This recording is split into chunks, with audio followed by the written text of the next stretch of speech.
भारत में समय दर समय डाकुओं पर आधारित कई फिल्में बनती रही हैं और इन फिल्मों को दर्शकों का भरपूर प्यार भी मिलता रहा है। फिर चाहे वो फिल्में हों साल 1960 की जिस देश में गंगा बहती है, 1963 की मुझे जीने दो, 1971 की मेरा गांव मेरा देश, 1973 की कच्चे धागे, 1974 की खोटे सिक्के, 1975 की शोले, 1985 की गुलामी, 1994 की बैंडिट क्वीन, 2010 की पान सिंह तोमर या 2019 की सोन चिड़िया। आज के इस बेहद ही रोचक एपिसोड में हम इन्हीं फिल्मों में से एक खोटे सिक्के की बात करेंगे और जानेंगे इससे जुड़ी 15 खास अनसुनी बातें।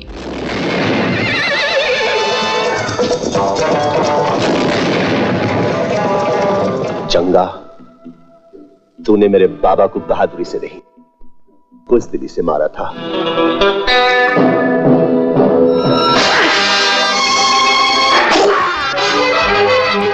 मेवाड़ फिल्म्स के बैनर तले इस फिल्म का निर्माण किया था एनडी कोठारी ने तथा इसके निर्देशक व कहानी लेखक थे नरेंद्र बेदी।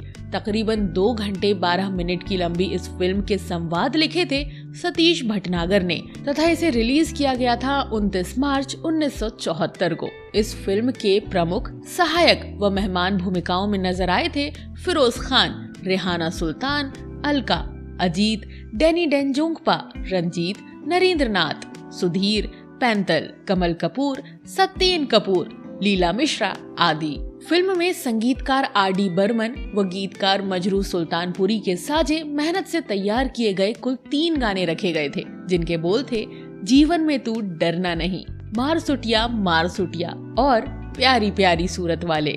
फिल्म के इन गानों को अपनी मधुर आवाज से सजाया था किशोर कुमार, आशा भोसले और उषा मंगेशकर ने। चलिए अब जान लेते हैं इस फिल्म से जुड़ी 15 खास अनसुनी बातें। फैक्ट नंबर 1, फिल्म खोटे सिक्के साल 1974 में सर्वाधिक कमाई करने वाली फिल्मों के 24वें स्थान पर रही थी। इसका कुल बजट था तकरीबन 40 से 45 लाख रुपए तथा इसने बॉक्स ऑफिस पर 75 लाख रुपए कमाए थे।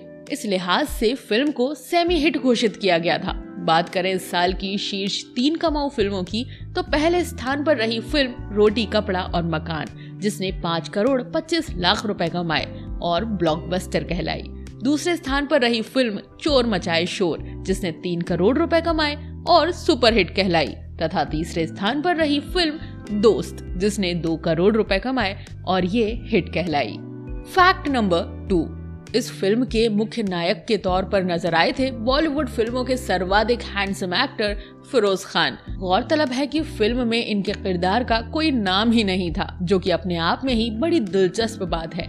ऐसा सामान्यतः कम ही देखने को मिलता है जहां किसी फिल्म का मुख्य नायक बेनाम हो।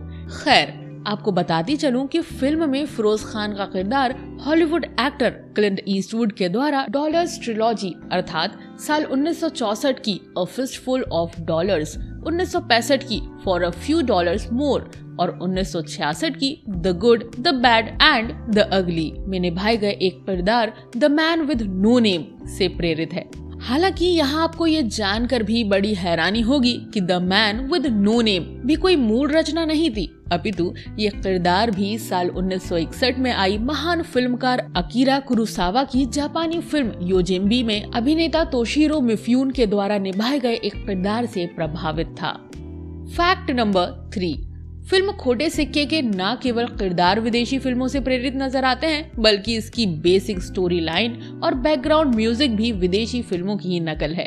मसलन इस फिल्म की कहानी कमोबेश साल 1960 में आई अमेरिकन फिल्म द मैग्निफिसेंट 7 जैसी ही है। यहाँ ये जानना भी दिलचस्प हो जाता है कि स्वयं द मैग्निफिसेंट 7 की कहानी भी काफी हद तक साल 1961 में आई अकीरा कुरोसावा की जापानी फिल्म 7 समुराई से प्रभावित थी। बात करें फिल्म के बैकग्राउंड म्यूजिक की तो फिल्म में कई दृश्यों के दौरान फॉर अ फ्यू डॉलर्स मोर का बैकग्राउंड म्यूजिक सुनाई पड़ता है।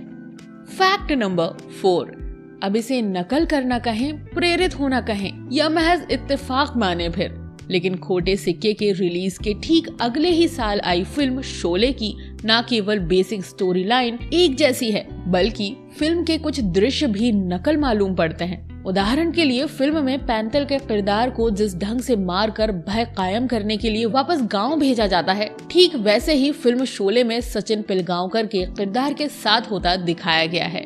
खोटे सिक्के में अभिनेता नरेंद्र नाथ का किरदार एक विधवा से प्रेम करता और शादी की इच्छा व्यक्त करता नजर आता है, जो कि फिल्म शोले में अमिताभ बच्चन करते दिखते हैं। इसके अलावा जिस प्रकार फिल्म शोले में ठाकुर बने संजीव कुमार कहते हैं कि गब्बर मेरा शिकार है, ठीक वैसा ही डायलॉग फिरोज खान खोटे सिक्के में डैनी आदि से कहते नजर आते हैं।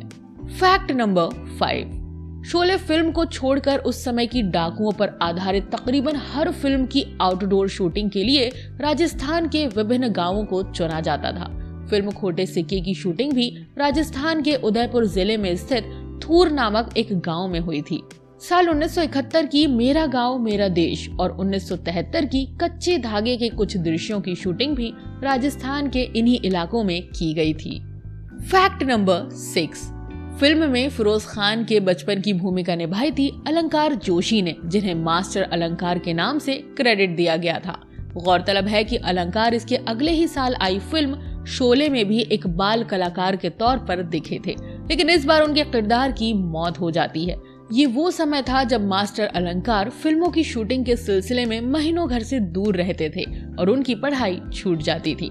यहाँ ये जानना बड़ा दिलचस्प है कि फिल्म शोले की शूटिंग के दौरान जब उनका वार्षिक परीक्षा आ गया था तो फिल्म की शूटिंग रोककर उन्हें वापस बम्बई परीक्षा में शामिल होने के लिए भेजा गया था। फैक्ट नंबर 7, निर्माता हरीश शाह बताते हैं कि फिल्म काला सोना की सफलता के बाद वो फिरोज खान के साथ एक और फिल्म बनाना चाहते थे, पर फिल्म की शूटिंग के कुछ हिस्से निपटाने के बाद उनकी फिल्म के निर्देशक रविकांत नगाइच से अनबन हो गई और नगाइच ने फिल्म छोड़ दी। ऐसे में फिरोज खान ने उन्हें बताया कि फिल्म खोटे सिक्के में उन्होंने नरिंदर बेदी के साथ काम किया था और वो काउबॉय फिल्म बनाने के लिए बेहद उपयुक्त निर्देशक हैं। दरअसल इस फिल्म के दौरान फिरोज खान और नरिंदर बेदी दोस्त बन गए थे, जिस कारण फिरोज खान ने उन्हें हरीश शाह की फिल्म पाने में मदद की थी। हालांकि ये फिल्म 50 शॉट्स की शूटिंग के बाद किसी कारणवश बंद हो गई थी।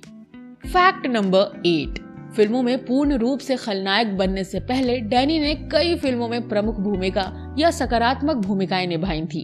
खोटे सिक्के उन्हीं चंद फिल्मों में से एक है जहां डैनी की भूमिका सकारात्मक है और उनके अपोजिट हीरोइन भी रखी गई थी। बताती चलूं कि डैनी न सिर्फ एक अच्छे अभिनेता हैं बल्कि वो काफी अच्छे गायक भी हैं। उनकी गायकी के बारे में जानकर आपको बड़ा आश्चर्य होगा कि उन्होंने साल 1972 की ये गुलिस्तां हमारा, 1976 की गुमराह, 1979 की लहू के दो रंग जैसी कई फिल्मों में लता मंगेशकर, मोहम्मद रफी और किशोर कुमार जैसे दिग्गज गायकों के साथ मिलकर आधे दर्जन से भी अधिक गाने गाए हैं। फैक्ट नंबर 9, रेहाना सुल्तान बताती हैं कि वो न सिर्फ FTII की पहली गोल्ड मेडलिस्ट थी बल्कि वो पहली अभिनेत्री भी थी जिन्हें अपनी पहली ही फिल्म के लिए सर्वश्रेष्ठ अभिनेत्री का नेशनल अवार्ड मिला था।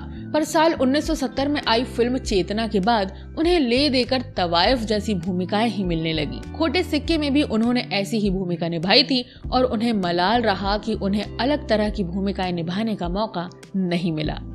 फैक्ट नंबर 10, इस फिल्म की लोकप्रियता को भुनाने के लिए नरिंदर बेदी साल 1982 में कच्चे हीरे नामक एक अन्य फिल्म लेकर आए थे, जिसकी स्टोरी लाइन कमोबेश खोटे सिक्के जैसी ही थी। साथ ही फिल्म की स्टार कास्ट भी लगभग एक जैसी ही थी। हाँ, अगर कुछ बदलाव था वो ये कि खोटे सिक्के में रंजीत के द्वारा निभाए गए किरदार को फिल्म कच्चे हीरे में शक्ति कपूर निभाते नजर आए थे। फैक्ट नंबर 11, फिल्म खोटे सिक्के को बनाने के पीछे नरिंदर बेदी का असली उद्देश्य ये था कि उन दिनों शहरी जिंदगी की चकाचौंध से प्रेरित होकर बहुत से युवा गांवों को छोड़कर शहर आ रहे थे और शहरी फरेब में फंसकर अपनी जिंदगी तबाह कर रहे थे। ऐसे में नरिंदर बेदी ने सोचा कि क्यों न युवाओं को गांव लौटने की प्रेरणा देते हुए कोई फिल्म बनाई जाए। उस दौर की कुछ मीडिया रिपोर्ट्स की माने तो इस फिल्म को देखने के बाद वास्तव में बम्बई आए बहुत सारे युवा अपने अपने गांव लौटने लगे थे। फैक्ट नंबर 12, इस फिल्म में जीत नाम के एक बेहद ही महत्वपूर्ण भूमिका में अजीत सिंह देओल भी नजर आए थे। इनकी डील डोल को देखकर एक बार तो रुस्तम-ए-हिंद दारा सिंह की याद आ जाती है। यूं तो अजीत सिंह ने 2 दर्जन से भी अधिक फिल्मों में छोटी मोटी भूमिका निभाई थी, लेकिन इनके अभिनय के लिए इन्हें कोई खास प्रसिद्धि नहीं मिल पाई। अजीत सिंह देओल को अक्सर या तो धर्मेंद्र के भाई या फिर अभय देओल के पिता के रूप में याद किया जाता है। फैक्ट नंबर 13, इस फिल्म के निर्देशक नरेंद्र बेदी और मशहूर हास्य कलाकार नरेंद्र बेदी को लेकर अक्सर लोग गलती कर बैठते हैं और समझते हैं कि निर्देशक नरेंद्र बेदी एक अभिनेता भी थे, लेकिन ये पूर्णतः असत्य है। बताती चलूं कि नरेंद्र बेदी मशहूर फिल्म लेखक व निर्देशक राजेंद्र सिंह बेदी के बेटे थे, जिन्होंने साल 1955 की देवदास, 1958 की मधुमती, 1969 की सत्यकाम सरीखी कई बेहतरीन फिल्मों के संवाद लिखने के साथ साथ साल 1963 की फागुन सरीखी कुछ एक फिल्मों का निर्देशन भी किया था। इसके अलावा इंडियन और अंश जैसी फिल्मों में अपने लाजवाब अभिनय का जलवा बिखेर चुके रजत बेदी इन्हीं नरेंद्र बेदी के बेटे हैं। फैक्ट नंबर 14, इस फिल्म को लेकर अभिनेता पैंतल बताते हैं कि इसकी लोकप्रियता ने उन्हें बेहद ही नामचीन कलाकार बना दिया था, लेकिन इन सब के बीच लोगों ने उनके नाम को आंशिक रूप से बदल डाला। वो बताते हैं कि मेरा नाम पैंतल है, ना कि पेंटल, लेकिन लोग उन्हीं दिनों से मुझे पेंटल पेंटल कहने लगे और इस तरह से लोगों को कभी पता ही नहीं चल पाया कि मेरा असली नाम पैंतल है। फैक्ट नंबर 15, इस फिल्म से प्रेरित होकर साल 1981 में इसी नाम से एक पाकिस्तानी फिल्म बनाई गई थी, जो वहाँ काफी लोकप्रिय भी हुई थी। इसके अलावा साल 1998 में पार्थो घोष ने भी अयूब खान, अतुल अग्निहोत्री और मधु को लेकर खोटे सिक्के नाम से एक फिल्म बनाई थी। हालांकि इस फिल्म की कहानी बिल्कुल भिन्न है। बताती चलूं कि साल 2006 में खोटे सिक्के नाम से ही एक अन्य बॉलीवुड फिल्म की शुरुआत की गई थी, जिसकी मुख्य भूमिकाओं में संजय दत्त, नाना पाटेकर, फरदीन खान और अर्जुन रामपाल नजर आने वाले थे, लेकिन फिल्म के प्रोड्यूसर संजय गुप्ता और संजय दत्त के आपसी अनबन के कारण ये बीच में ही बंद हो गई थी। तो ये थी फिल्म खोटे सिक्के पर हमारी एक विशेष प्रस्तुति। उम्मीद है कि ये वीडियो आपको बेहद ही पसंद आई होगी। अगर वीडियो पसंद आई हो तो इसे लाइक और शेयर भी कर दें तथा ऐसे ही दिलचस्प वीडियोस की नोटिफिकेशन पाने के लिए चैनल को सब्सक्राइब करके बेल आइकॉन में ऑल का बटन दबा दें। धन्यवाद।